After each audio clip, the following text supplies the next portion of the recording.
Welcome back to Studio F, where on Fast Times Willy B, we'll be reviewing Furiosa. Gentlemen, let's broaden our minds. Russell.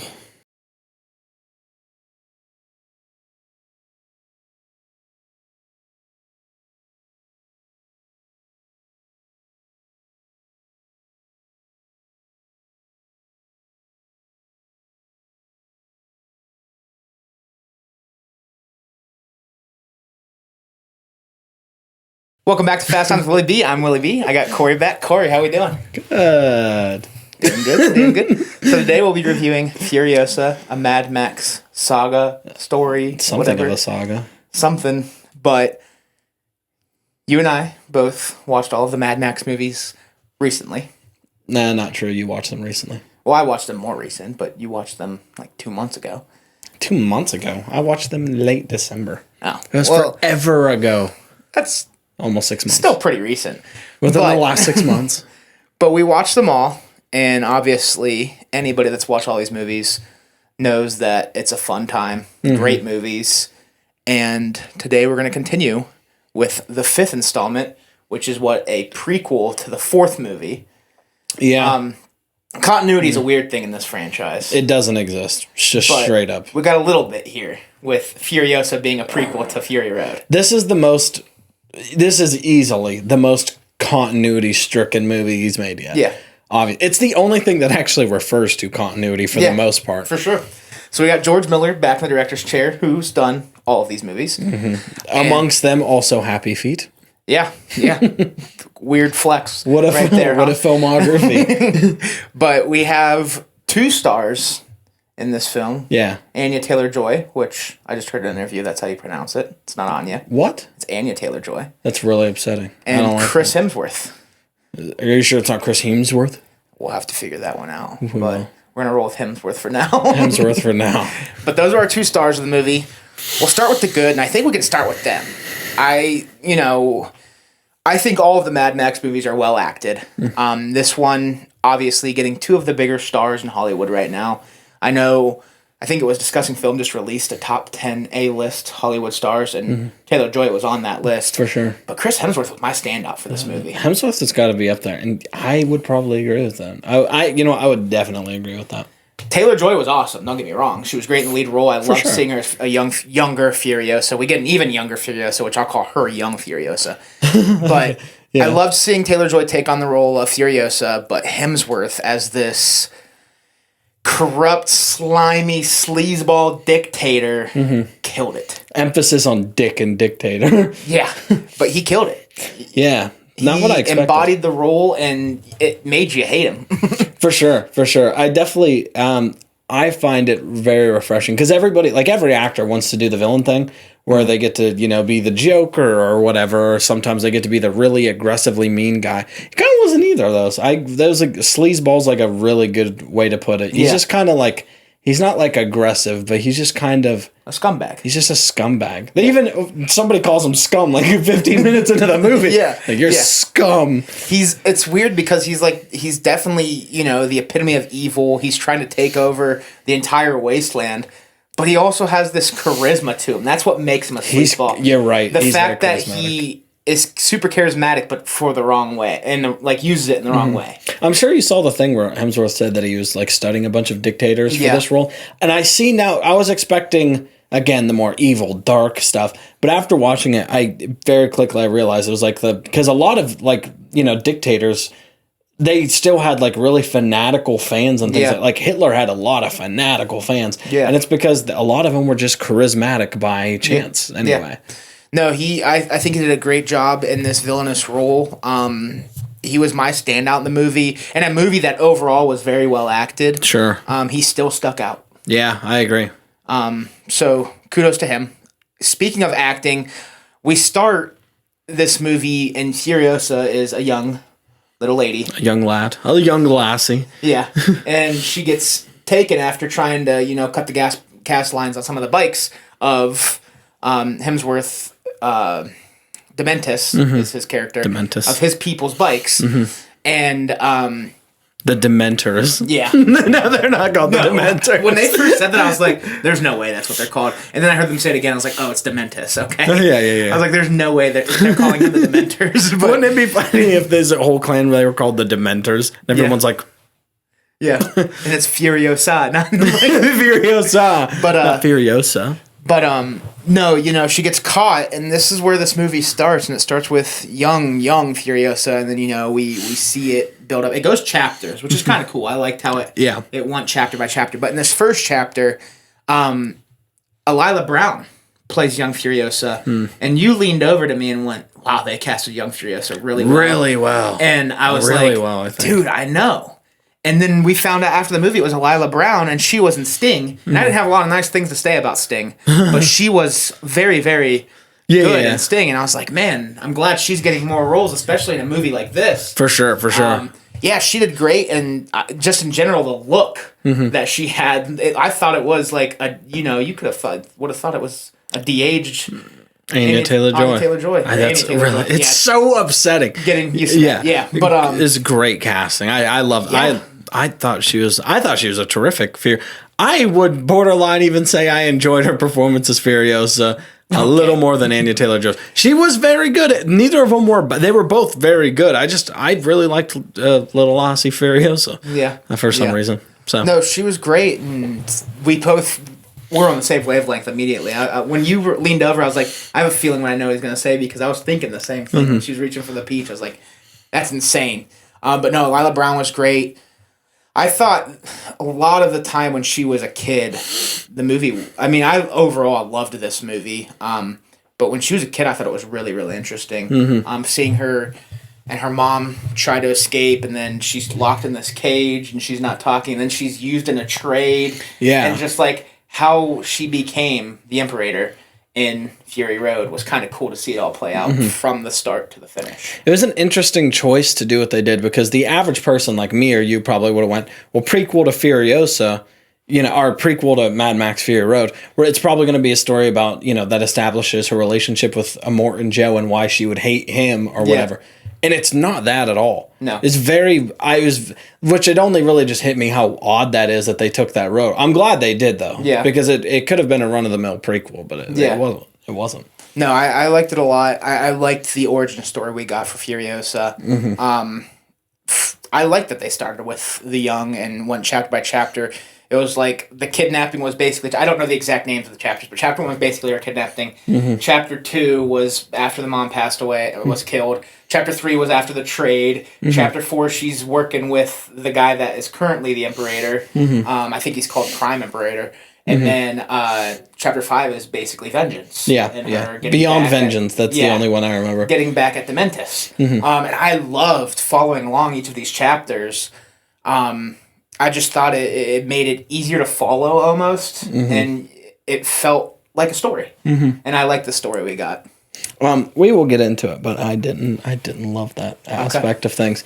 Very unconventional for a Mad Max film, which is fine. Like, I love to throw a twist on something, but I have my problems we'll get to later. But in general, I still thought it was a pretty solid movie. Yeah. For the most part. Like, pretty solid. And especially, like you said, talking about the story, I have my problems with pacing and stuff we'll get to later, but I think in general, grounding it in the way that they did, and her backstory with like even as a kid, you see her devotion to this place that she's from. Yeah. Her devotion to not, you're not supposed to speak about it, say where it is, whatever. Like, she's ready to die for that at the age of 6. Her relationship with her mother, and then, getting to understand her relationship with Hemsworth into Immortan Joe was complicated at best, honestly. Because there's moments where you feel like she liked being with Dementus. There's moments where I felt like she liked being with both of them. Yeah. Like, and also, he kind of wasn't totally heartless about her. I think she was better off with Dementus than she was with Immortan Joe, I think. Probably. Because, remember that, I don't think Immortan Joe would have done this for her, except whenever she was one of the wives. But, by the time she cut her hair and was just, doing her thing. But there's a scene where Hemsworth actually goes out of his way to save her. Like, Dementis goes out of his way to save her as she's dangling from that cage, and they're trying to drag her in and whatever. Well, then at the, we get the final... I loved the final meeting between these two, by the way. Mm-hmm. The conclusion of this story. I did Furiosa versus Dementis.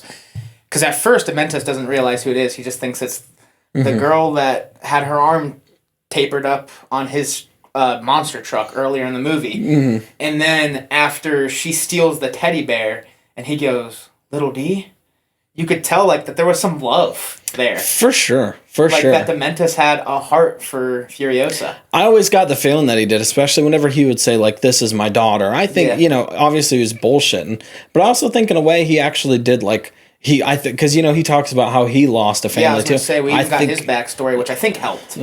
Because, this is a new villain that, he's playing that dictator role, but he lost everything he had.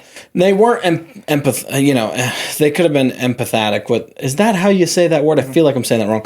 With this scenario where they could have been like, well, here's a flashback with him and his kids and how he used to be a loving father, but now he's a dick. It's still like, no, he's a dick, but like he had a family and he loved his family and he's here. Yeah. Yeah, I thought that was interesting. Yeah. I genuinely did.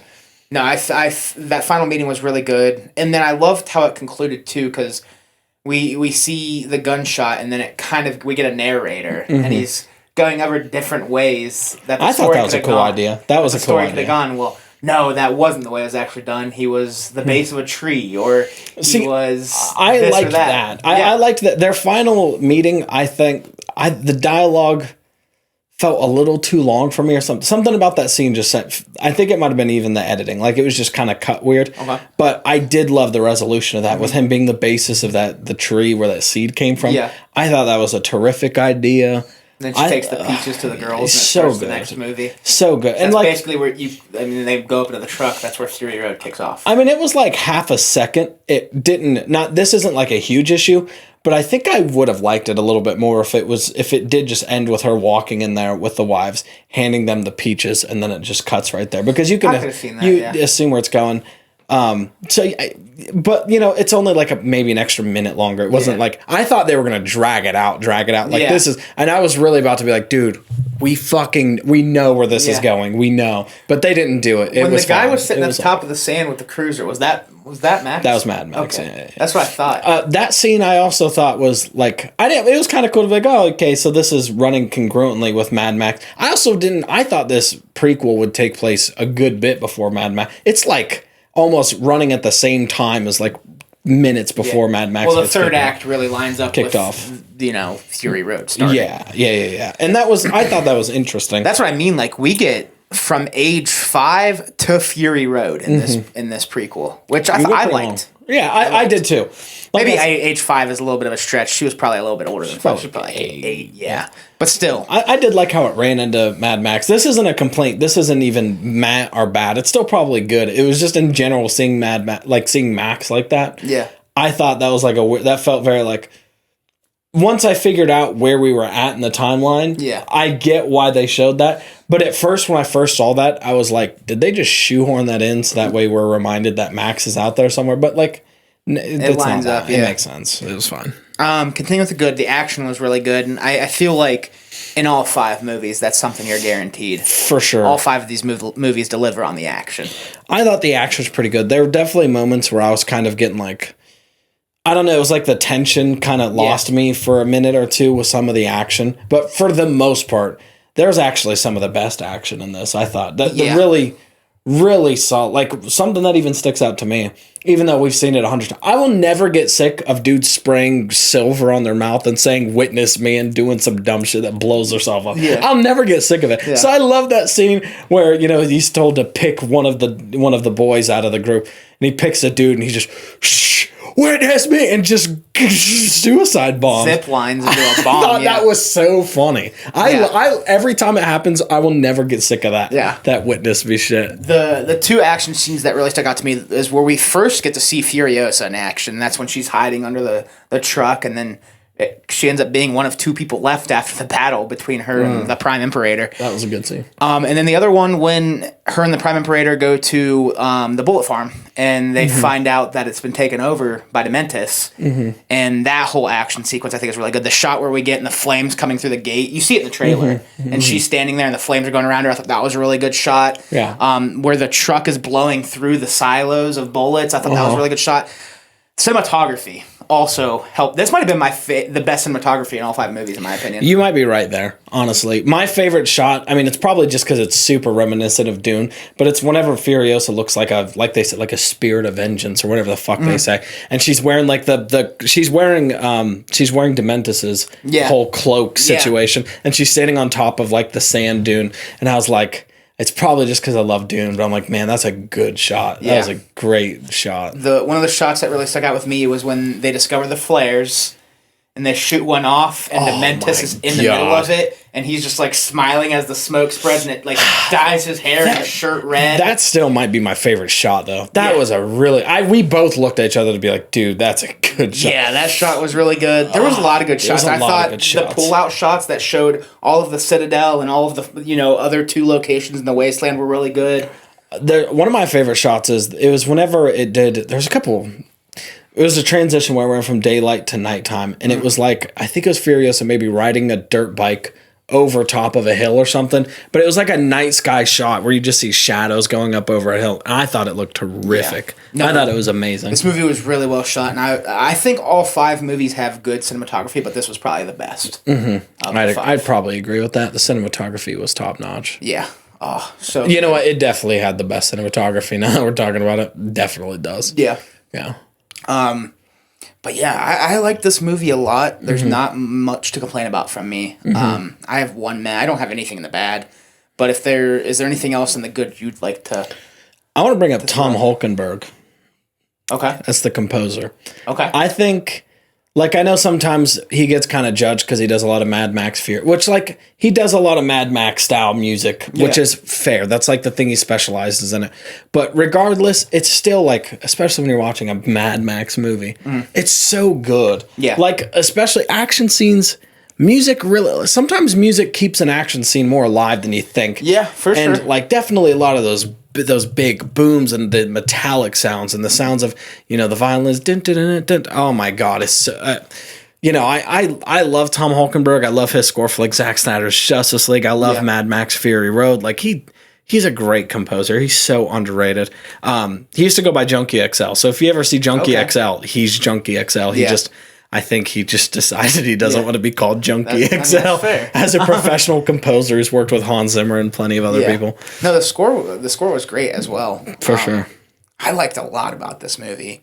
I know we're on a little bit of a different wavelength when it comes to how we left feeling this movie. Mm-hmm. But, I mean... I'm still more positive than negative. Yeah. For sure. But some things. I mean, we can get into it in our final thoughts, ranking the movies. But... yeah, a lot of the movie falls in the good for me, though. Yeah. Like, a lot of it. Mm-hmm. But we can hop over to the meh. And the only meh I have is pacing. Yeah. I liked the chapter stuff, but in between the chapters when we're actually watching the movie, there were moments that kind of dragged, were a little slow. I don't think this needed to be 220. Probably not. I think we could have came in right at 2, and it would have helped that a lot. It probably would have helped tremendously. And like I said, I still love this movie. My score is high, but the score we could be talking about, if they shaved like 20 off this thing, it probably would have been like a 9. Yeah. It got a little sluggish at parts for me, even like during some of the action sequences, which I don't think is really anything other than just like, if you come to a Mad Max movie, you expect your Mad Max action. Yeah. I think this one just like, it really ramped up in a way that was just like, it was just kind of constant, whereas like I felt like I couldn't take a break from it. Okay. I definitely need a little bit more breakage in between my action scenes. It's like the same with John Wick 4. I love John Wick 4, but I could have used a couple breaks in between some of those action sequences. For sure. So that was kind of meh for me. Some other meh I have, these are more like the stupid things, but like, I think Hemsworth and Anya Taylor-Joy's wigs at points kind of were a little off for me. Okay. Usually it's the thing where it's like the widow's peak front area would be like a little too flat. You know how wigs, they kind of seem sometimes too flat on top. Like there were just moments like that kind of caught me off guard. I wasn't looking for that because I didn't know they were wearing wigs. Oh yeah. And then there's a couple editing things that I didn't totally love. I don't know if this is meh or bad. I'm just going to put in the meh because I love George Miller and I'd rather put this in the meh, and I love this franchise. There's a lot of times where he speeds up scenes to try to, because in general for like an action scene, obviously you don't want things to go too slow. Otherwise it gets boring. Yeah. But there's a lot of points where people are doing shit at normal pace and he speeds it up and I'm like, that looks super awkward. And certain things like that kind of bothered me. But yeah, that's pretty much all I have for the meh. Okay. So we'll move on to the bad. I don't have anything in the bad. Yeah, I got some stuff in the bad. You go, brother. In the bad, I'll rebuttal if I disagree. I know you're going to disagree because you wrote this down on the good, but I thought that, no, this is let's jump back to the meh. I'm going to put this in meh because there were times where it looked good and times where the VFX. Sometimes it looked pretty good. But there were a few times where like CGI people were not good. No? I think at the very beginning... I thought the VFX looked really good. At the very beginning, there's a part where Furiosa's mom hops on a horse while somebody else is riding. I did notice that. And it looked like junk. It looked pretty bad. But that was really the only thing that, like, stuck with me. There's a couple landmark situations where, like, the scenes didn't look good. I think there's a few times where the background didn't blend with the actors as well, which is usually kind of a lighting thing, actually, more than anything. So there's a couple things like that just kind of bothered me. Yeah, I thought the VFX looked really good. Yeah, there's definitely some points that bothered me. So now we'll hop to the bad. There's really only one thing I can think of for now until something else comes up in my brain. Hit me with it. There's so many shots of somebody driving and they do kind of it's not a snap zoom. I don't know what it is, where they zoom in on the person while they're driving. It's a really awkward shot that I do not like, and it happens probably 18 times in this movie. So it's a preference thing. It's not like a... I guess. Yeah. But in general, I actually think it's just not a good-looking shot in general. Okay, that's fair. Beyond preference, I think. It didn't bother me at all. Well, and also sometimes it goes in with VFX, because there's a few times where, like, Hemsworth is driving the big monster truck. Obviously, they're not going to let Hemsworth drive a big monster truck. What? Honestly, that's probably a really bad idea. That's an awful idea because he'd have too much fun, I think. Yeah. But there's a specific one that I'm thinking of where they do that while he's driving that monster truck. And obviously, from the window pane, that's all CG. And then everything else was probably shot by somebody else or however they did it. But like it looked pretty terrible when they did it. And it bothered me quite a bit. I like that scene. The other thing in the bad for me, the sound. Sound design is good. The sound mixing was bad. Really? I had a hard time listening to dialogue quite a few times. Like a tough time. I mean, I thought when they were on the microphone, it was a little tough to understand them, but at the same time, that was the microphone effect, so it didn't bother me. Yeah, the microphone scenes didn't bother me. It was more like there would be some God bless him, some Tom Hulkenberg going crazy in the background, and I cannot hear what the fuck anybody is saying. It happened a couple times. The sound mixing didn't bother me either. Sound mixing usually doesn't bother. It bothered me a little bit on this one. I'm not gonna lie. Okay. So it's like these are all things that like they bother me, but it doesn't lead to like this is a disaster. This is a bad movie. This is disastrous. But it's definitely things that me as I can be a little bit more picky than you at times for sure. So, but they're definitely things that are important to me in a viewing experience. I guess. Yeah. The triple bike chariot was badass. I forgot. I forgot to say that. Hemsworth has my favorite design of all the villains. And that chariot thing. When you were talking about the monster truck, I was like, shit, I forgot to mention the chariot. That triple bike chariot is awesome. I was going to bring it up earlier.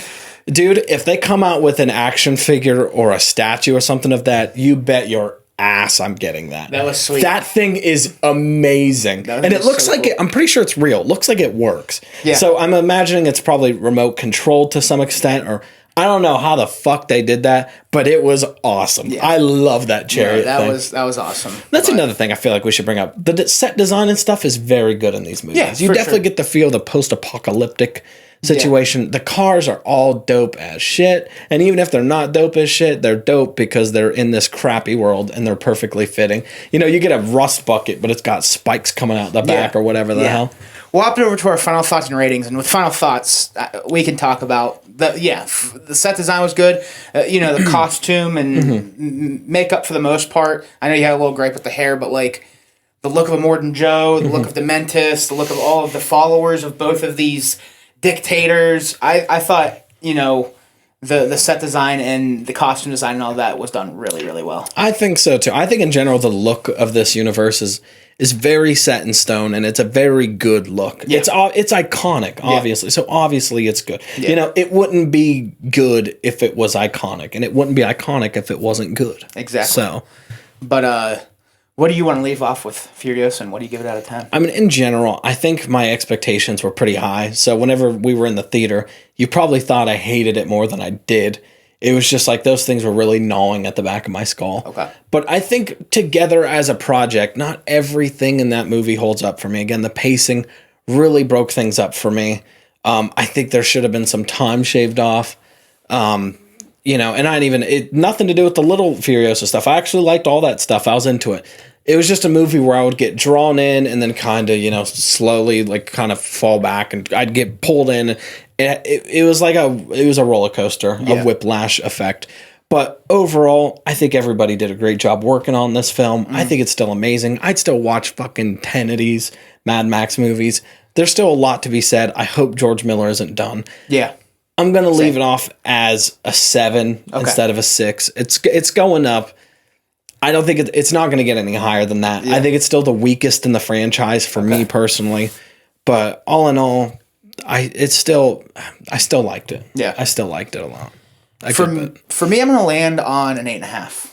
I like this movie a lot, albeit the pacing not the greatest. Everything else I had a great time with.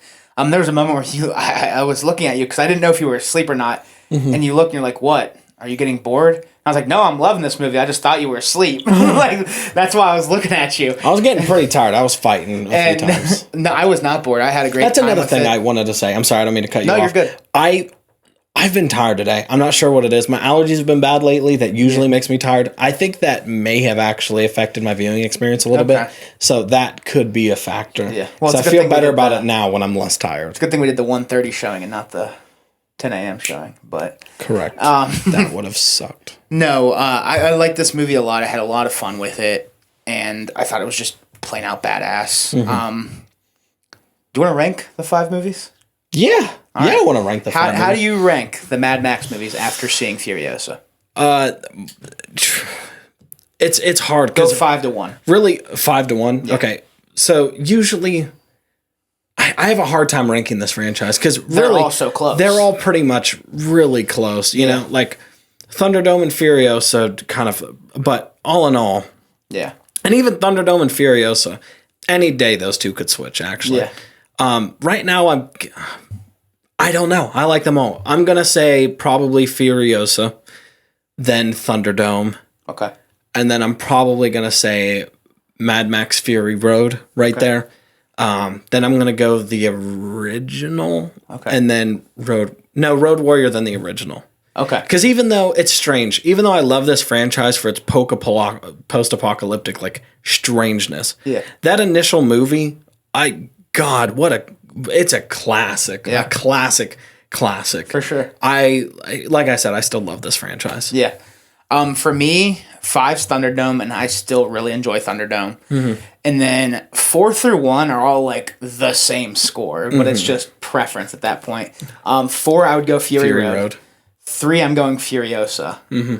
2, I'm going the original. Okay. And Road Warrior at the top spot. Road Warrior's.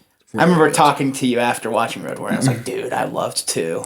I think Road Warrior is more your like aesthetic for 80s and stuff. Yeah. So that but I also like the 70s a lot, and I think that's why 1 and 2 hold up so well for me. Because I do love the 70s and 80s so much. That both those movies, it's so weird. As good as Fury Road and Furiosa were for me, I just couldn't put them above those two. I'm glad I could warn you about the first Mad Max, because the first Mad Max movie, I expected what I know Mad Max to be. Even the cover is a dude with a sick ass helmet and a shotgun. Yeah, that's not even Max. No, that's his partner. Yeah, which is like hilarious to think about. But like, isn't it weird to think about how grounded that first movie is? Yeah, and then it just blows out to all hell. Yeah, after that. It's insane. But always consistently, the VFX are so good in all these movies. Yeah. Stunts are great, too. But yeah. What a franchise. What a franchise.